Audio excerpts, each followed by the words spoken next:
Okay. Hi everyone, welcome back to our live this week, and we're delighted to be joined by Sandra Gillen. And Sandra is a makeup artist you're based in Tuam, Sandra, right? I am. Perfect. So maybe Sandra's going to share her hero beauty products with us as ever. I've had a sneak peek. They're brilliant. So stay tuned so that we can learn all about Sandra's must-have products. But Sandra, maybe while we're getting started, you can maybe give us a bit of like how you got into makeup. I know you've been a freelance makeup artist for years now. So how did you get into it, and how, what kind of looks do you like, and tell us a bit about yourself. Yeah, of course. So basically, I'm a freelance makeup artist in the west of Ireland for the past 10 years. I've been specialising in bridal makeup. I trained in the School of Makeup Artistry in Galway, but I'm pretty much self-taught. I have 4 children, and when I was coming to the end where one of them was heading off to school, I was kind of thinking, what am I going to do with myself? So that's where I broke into the whole freelance side of it. The work suited me because I was at home for the kids during the week when they needed me, and then I could work the weekends. So it was perfect. So I have been doing the bridal makeup, and then after maybe 6 years, I decided to kind of break into other areas. So I was doing masterclasses, I do one-on-ones, and then this year I was lucky enough, I actually got invited into Dancing with the Stars with Paula Callan to assist. So I did that whole series with her. Yeah, so that was really, really nice. Oh, that's amazing. Super, super experience. But so yeah, the last few years then I've been just kind of thinking, how can I change this up so I don't get bored, we'd say, of doing bridal makeup. I love doing bridal, but if you stick in the one area, it can just get a small little bit boring. Yeah. So yeah, I kind of broke into social media then maybe in the last year and a half. So I do like product reviews, mini demos and stuff like that over on my Instagram page, Sandra Gillen Makeup. And you do lives as well? On your Instagram page, you do Instagram lives now as well? Yes, today that was my first. I was kind of testing myself, but yeah, it's something I definitely would like to get into down the road. And there's a couple of other people interested in doing lives with me and takeovers. So this is my first one, so I want to say thanks to Fiona for having me on, because it's just a great experience. So it's something I'm really happy about. It's a new experience for us all, I think. No, don't be nervous. And thanks so much for joining us, Sandra. So as we go through, Sandra's going to share her products with us now. But if anybody has any questions or comments, let us know. Say hi. Tell us what's going on. I can see them here. I'll keep an eye on them. Or if you're watching it back later, leave a comment, and Sandra and I will keep an eye on it. And if there's questions or whatever, we can come back and let you know. If anyone wants to direct message me or anything like that about products, or if they miss the name of something, by all means, fire them my way. Brilliant. And I'll link Sandra's Facebook page. Do you have a blog, Sandra, or is it just Facebook and Instagram? Yeah, just Facebook and Instagram, no blog. Don't have time. No, I know that's enough for this. Okay, so we get stuck in and find out what your first product is. Okay, so my first product is something I literally cannot live without in my kit, and it's the Matte Cream by MAC. A lot of people haven't heard of this product. It's actually supposed to be used, we'll say, for under your moisturizer before your foundation. So if you've got a really oily T-zone or anything like that, it just helps in bringing that texture to a matte consistency so that those oils don't come out throughout the day. But I actually use it for stopping a leaky eye. So if anybody has like a watery eye, just the tiniest little amount of it. And the great thing about it is there's just this little head on the top of it. And you use the tiniest little amount on a cotton bud and just place it on the corner of your eye. Don't ask me why, but within seconds, it stops a watery eye. And Sandra, I get, especially on this eye, the mascara for my top lashes always rubs off on the bottom. Would that product help that stop happening? Well, what it'll help do is, and that's the other reason why I use this. So if you have any fallout from, we'll say, eyeshadows while you're doing your makeup onto your foundation, if you have it done, or for a wing liner to make it a little bit sharper, the consistency of this is almost like a silicone texture. So it has like a blurring effect. So if you used, we'll say, eye makeup remover that has that watery consistency, you're taking off layers of product and it's hard to blend it back out. Whereas something like this just blurs it. Even the heat of your finger to rub it like that pulls it all together again. Mess cleaned up. And do you put it then, so say you're using it for, I don't know, a normal situation or an event or whatever it might be, do you put it all the way underneath somebody's eye, or do you put it just in a certain spot under their eye, like just there at the very end? Oh yeah, literally just in the corner of the eye. I'd say what probably happens is it runs down along the inner waterline and it just blocks the tear duct. Okay. So that's what stops the watery effect. Oh, but it can be doing your makeup when that happens, and sometimes it can be just from like catching the brush off your eye, and next thing it just starts watering, and sometimes it doesn't stop, and then your eyeshadow can all creep up into the crease and it can just ruin a really nice look. So that, or like a gel liner, just to pop it in there really, really quick, it stops a watery eye. I know it's a massive problem for a lot of people. Yeah, and when you're conscious of it as well, it's really annoying. So it's great to have something that helps with it. Yeah, exactly. Brilliant. So you'll get that in MAC, so most Brown Thomases, and I think it's about maybe in around €20.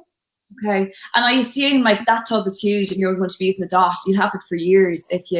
Yeah, you can see, like I have this one 6 months, and you can see like it's barely gone because you use the tiniest amount of it. Now you can use it if you've got an oily skin type. You can use it down the center of your face and your T-zone, and it'll give that little bit of a blurring effect as well over your moisturizer, underneath your foundation. That's very important.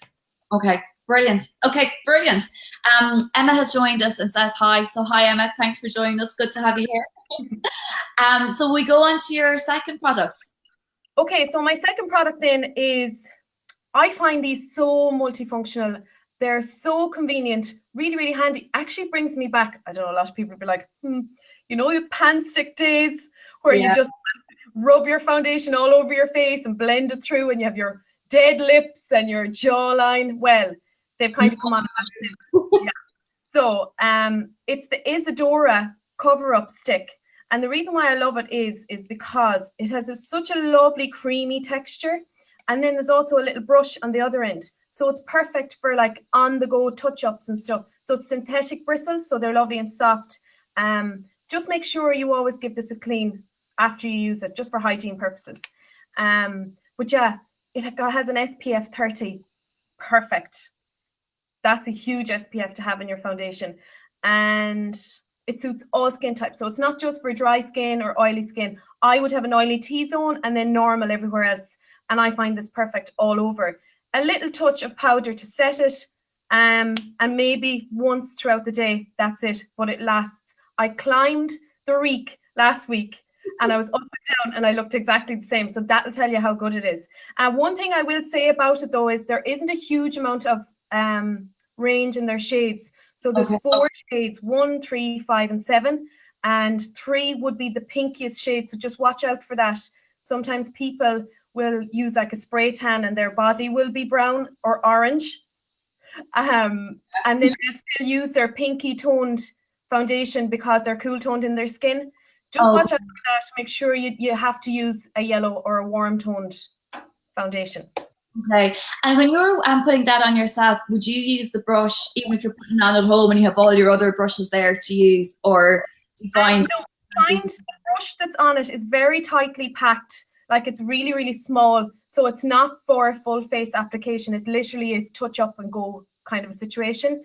But I do myself, if it's my own personal stick, I'll use it on my face and I'll clean it off afterwards. Spritz of like an alcohol based, or even what you'd use to clean your brushes, just for bacteria.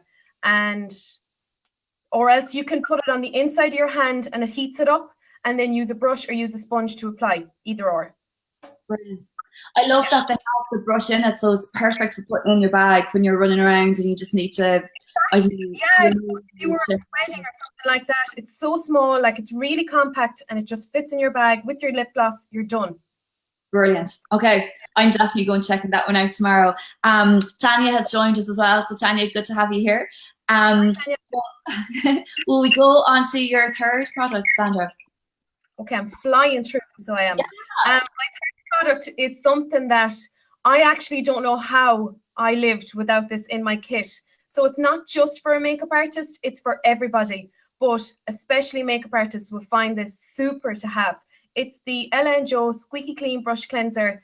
It was brought out by 2 Irish girls, so that's one of the first best things about it. It's 100% Irish made. And secondly, it's 100% cruelty free. So I know a lot of people will hold that close to their hearts. Yeah. This is where we're missing the smell button. Next year. Yeah, if I could just spritz this and you get smell. It has this really like zesty, citrus, gorgeous, clean smell about it, like an orangey kind of a smell. You'll find all the details about it over on ellaandjoe.ie. And they've also brought out a new, actually I should tell you what it is. So it's a brush cleanser. I was like, why haven't I told them? It's a brush cleanser. So you can use it in between your deep cleaning. There's 70% alcohol in it, so it literally gets rid of all bacteria. And because it's an orange peel where you get that nice citrus smell, it's an oil, so it conditions your brushes at the same time. So it's like a double whammy. So how you do it is you spritz it on the brush, and what I like to do is with a towel or a face cloth, something that has a little bit of texture, and you clean your brush, and then within seconds it's dry because of the 70% alcohol. It's ready to use. So for working makeup artists, this is great. Like for in between clients, you've brushes. You don't have to bring 10,000 brushes with you. You have brushes to use straight away.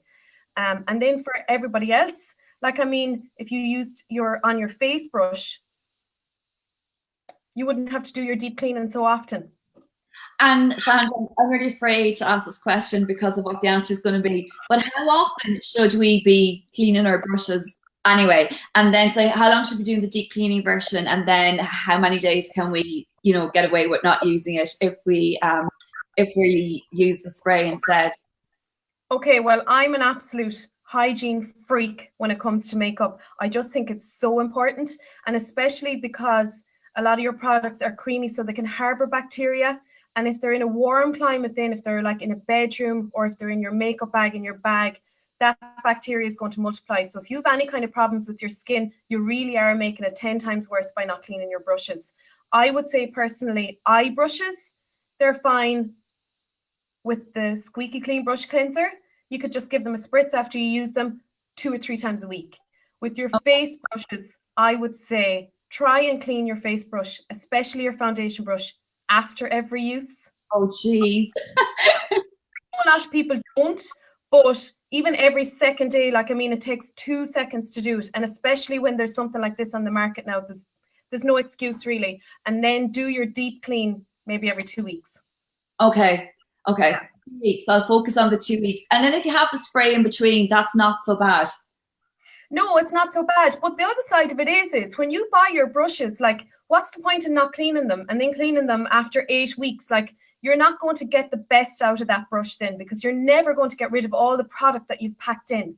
So, okay. Like, if you're going to invest in good brushes, then take care of them. And Sandra, can I ask you then, when you're doing a deep clean, how would you do that if you're doing, say us, we're doing every 2 weeks, whatever? What's the best way to do that? Because it's a pain. Nobody likes doing it. Yeah, nobody likes doing it, even us. And I have so many brushes to clean at a time. So what I normally do, this is the way I do it. I don't think there's a best way to do it. Everybody has their own way of doing it. I actually use a laundry soap that I get my brother to bring me from the States. It's called Zoeva soap. Okay. And it's $1 in one, but it like the brushes are super clean after it. And what I do is face down into the lukewarm water, so wet the brush. Then I just rub it back and over in the soap just to build the product through.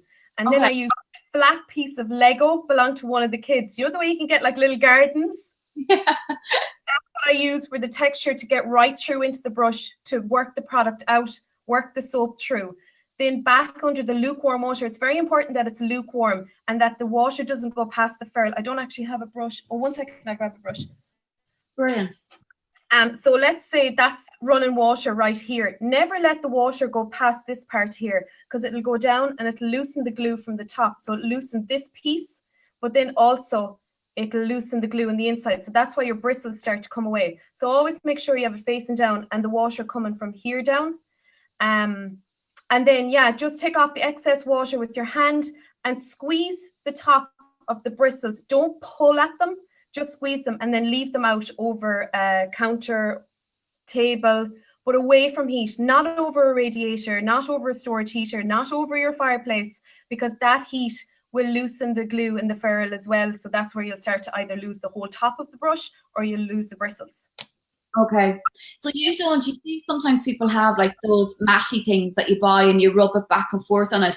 It's fine just to use a good soap or, liquid to wash it and then just leave it out to dry and we're all good. Yeah, like a lot of people would use a hand soap that's antibacterial, fairy liquid that's antibacterial. What I would say about them, sometimes they can be a little bit harsh. So what I suggest is using maybe a little bit of a coconut oil every now and again. Rub your brush in the coconut oil, take the excess off on a kitchen paper, and then wash it as normal. So what the coconut oil, almond oil, any of those kind of oils, it's going to soften the bristles back for you again. But if you leave that too long and you continue to use your brush, you're never going to get it that soft. So that's why I'm saying try and get into the habit of doing it on a regular basis. Okay. If you're sitting watching TV, if you have the likes of this Squeaky Clean brush cleanser, you can do it while you're sitting there watching the television, But we're basically doing like our crunches and our squats and like a million other things, so we watch TV as well. TV too. Yeah, practicing our winged liner, all these things going on. Shop a Maltese there. Yeah. So there's a few comments that have come in. Emma said the Lego idea is genius. So here. Sinead said the brush spray sounds brilliant. That's going on her must buy list. Me too. Can I just say that Squeaky Clean brush cleanser, they have new packaging now as well. So it comes in a different bottle. It's kind of like a metallic bottle. It's gorgeous. But they also just released a new product last week. I'm not going to say what it is. Pop over to their website and you see it's going to be fantastic. Brilliant. So I'll link their Facebook page and the website, so I'll update the description after. And as Sandra said, it's two girls. One's from Mayo, one's from Sligo, right? Yeah. She's a makeup artist, and then Neve actually has a beautician herself. So they're both working in the industry. So that's why I'm intrigued from the start. I was like, when you hear these products and they're coming from people who are actually working every day that know you need this. Yeah. Everything. Yeah, brilliant. Also, Tanya said she was just about to ask that that every time she's them that she's the same with her blender. Yeah, it's a pain, Tanya. Tanya, thanks. She's also left another nice comment, so thank you, Tanya. Okay, so brilliant. So we go on to your, I've lost count, fourth product now, maybe? We're moving on to the fourth. So my fourth product is probably one that most makeup artists would have, but that doesn't mean it's a makeup artist product. It's something that everybody can use, and it is like the creme de la creme. So everything else that I've kind of brought forward are on the affordable range, whereas this is that little bit dearer, but it's completely worth it. And it's the Mercier translucent powder. This is like gold when it comes to powder. So it does what most powders do. It sets your foundation, it sets your makeup, sets it in place, but it has this dense texture in the jar. But when you apply it on your skin, it has this lovely light silky kind of a feel. It's translucent, so there's no color in it, and it does give a little bit more coverage than others do. And with the loose powders, I assume you just apply it with a big fluffy brush, or not necessarily. What I like to do actually is, I was going to throw in a sneaky kind of a sixth product, so I might just use it now because this is what I use it for. So one of my favorite things ever is a Real Technique sponge. Yeah. So with these, a lot of people don't realize they just take them out of the packaging and they don't wet them. You really have to soak this with water, and then when it's completely submerged with water, I'll just squeeze it out, and then I'll get a towel and I'll squeeze it on that again. So it's nice and damp. It doubles in size. So the likes of this, if you don't have your IsaDora stick, what's left on this is perfect for just blurring out anything that sits in fine lines and wrinkles, taking down a little bit of shine. So this is what I would recommend for all of my brides, but it's something I would use myself if I'm going to a wedding.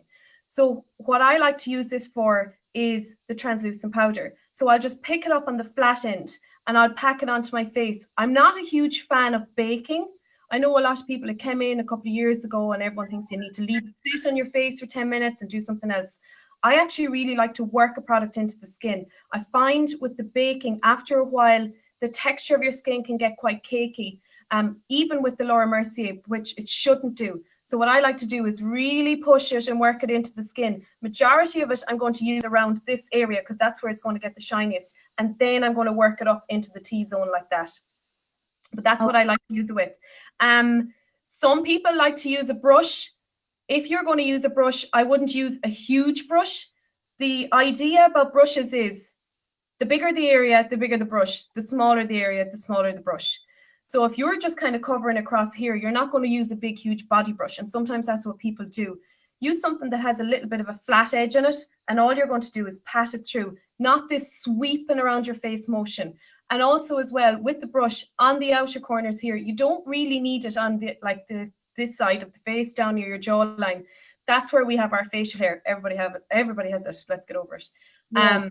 If you sweep that up the way, you're going to show off that facial hair even more. So that's why you should concentrate your powder on the center of your face, because that's where your oils and your sweats are going to come through. But that's why I love the Laura Mercier. It just gives a really soft blurring effect to the skin without it looking cakey. That's the most important part. Okay, I've never used, like, I love the Real Technique brush or sponges, and I never thought to use it with the powder. So I'm definitely going to try that out tomorrow and see. Game changer. Yeah, you won't believe it. And like really pack the powder onto the sponge. So you can use the sponge to apply your makeup and then pack the powder onto it for underneath so it looks like you're baking, but really work it into the skin. It's not a sweeping back and over, drawn. Everything, if you want your makeup to last and you want it to work on your skin, you have to push it. It's all about light layers and building. And then with your powder, set it. Brilliant. Okay. I can't wait to try that out now tomorrow. So brilliant. Loads of comments, Sandra. Let me go back now to these for a minute to see where we are. Tanya said that your eyes are beautiful, Sandra, and they are the bluest eyes I've ever seen. Trey said that she loves the Laura Mercier. And Tanya said the same thing. She said it's amazing, but it kills her paying €48, though it's so silky. So yeah, it's crazy expensive, but I will say I'm booked out at weddings. And I would still only go through one pot in the year. So if you're buying it for yourself, you actually would get about 2 years out of it because you don't need a huge amount of product. Okay, brilliant. Okay. And loads of fans of the Real Technique sponges as well. They're brilliant. The only thing is you have to clean them all the time. But besides that, they're brilliant. This is the thing about the Real Technique sponge. I personally, if you're using the same sponge every day, after 4 weeks, I'd be getting rid of it. If you have one and you haven't been washing it, chop it up the center and open it. You'll be shocked what you'll find. As in it's gross. Yeah, of course it is. What I say to people is if they're going to be using them, put them in little Ziploc bags so you can get little snack bags, but leave the end of it open, because if you completely close it, it's like a bacteria fest going on in there. So let the air circulate. Okay. I know. This is what I'm saying. Hygiene freak when it comes to makeup. And I would be saying, if you use this, if I used this today, I would wash it tomorrow morning before I'd use it again. Oh wow, you wash your sponge every day? Yeah, every single day. I would never use the same sponge on another person. Doesn't matter if you spritz it, you have to keep them clean because you can't get the product completely out of it. Okay. That's it. That's the top and bottom of it. So about 4 weeks. That one, the Real Techniques, and there's a blank canvas one that's kind of like an oval shape. That one has the same. There's no latex in them, so that's why they're really nice. If you pinch them together, you could nearly touch your fingers. The other ones that you'll get, we'll say like in pennies. I won't name any other brands because I'm not saying good things about them. If they kind of bounce, like if you bounce them, they bounce off the wall, or they're hard, they're no good. They literally repel the water, and what you want the sponge to do is really soak the water in, and that's what's going to give you that nice bounce on your face. Okay, brilliant. Trey has a good tip about the Laura Mercier powder. She said if anyone's near a Sephora, you can get a mini Laura Mercier powder. It isn't as hard in the wallet, so that's a good tip. Never knew that. You just everyone would be really cute to have in your bag. Really handy, wouldn't it? Okay. If any of my family are watching in the States, you know what to bring you back now the next time. And Sandra, I think, is this your last product that we're at already? Yeah, so this is my last one. Now I did say it was Zoeva. This one actually isn't Zoeva. This one is L.O.V Cosmetics, but it's a Kohl pencil, and that's kind of the whole point of it. Okay. A Kohl pencil is so handy for so many different things. So this one is black. Normally I like to go with browns. So what you can do is you can do your eyeliner, you can smudge it out, you can put it all over the moving part of your eye, blend it out with your finger or blend it out with a brush. You've got a smoky eye in seconds. If it's a nice kind of a cool tone brown, you could actually use it as a lip liner and also use it throughout your brows. So you're not stuck. You've got that one product in your bag that's going to cover a lot of areas of your face. So some of my favorites are the, actually Zoeva is my favorite. It has the creamiest texture and really, really easy to move and blend. And their black one is called Noir and their brown one is called Mute. So they're two of my favorites. And then L.O.V, you can get them Zoeva, I think you can get on Beauty Bay and in some chemists nationwide. Then the L.O.V, I know you can get in Cara Pharmacy, and theirs comes in a number. So 100 is black and 110 is the brown, and it's called Confession Eyes. They are unbelievable Kohl pencils. Then Smashbox do really nice ones as well. And if you're looking for a really nice Kohl pencil for the waterline, that's a nude, not a white. I just find white can be really, really harsh. You can see it, and you shouldn't really see it or stand out. You want someone to look at your eyes, not your eyeliner, okay? So IsaDora do a gorgeous color. It's called Blonde. It opens up the eye and makes it nice and bright. It's lovely for bridal, actually. But it doesn't have a texture that's too tacky, that's going to stick onto your eyelashes or that's going to kind of smudge and remove. It just sits there lovely and opens up the eye. Brilliant. Sandra, can I ask you about the second brand you mentioned, LVO, or is that what it was? It's L.O.V, L.O.V Cosmetics. Oh, okay. They're relatively new, to be honest, and they're not in a huge amount of chemists yet. I know Cara Pharmacy seem to be the only place that I have seen them. I don't know, can you buy them online, but I know Cara Pharmacy definitely do them, and they do actually have a lot of nice products within their range as well. I know they have nice setting sprays, they have nice primers, their eyeshadows are really good quality, and it's not a massive price. So you're talking about along the same kind of lines as Note Cosmetics, same kind of thing. Looks like a sister company. Note probably wouldn't like to hear me saying that, but same kind of thing. Brilliant. Brilliant. Okay, I'll have to check those out.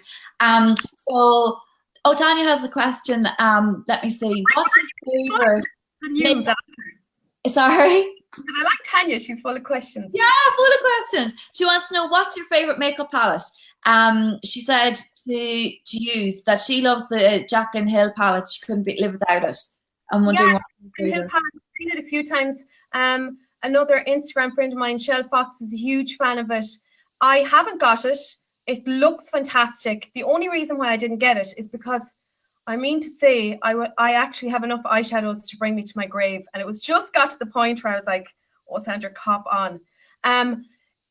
I wouldn't say that I have a favorite palette. I do like the Master series from Blank Canvas. I think it's a fantastic eyeshadow palette for the simple reason it's predominantly matte eyeshadows.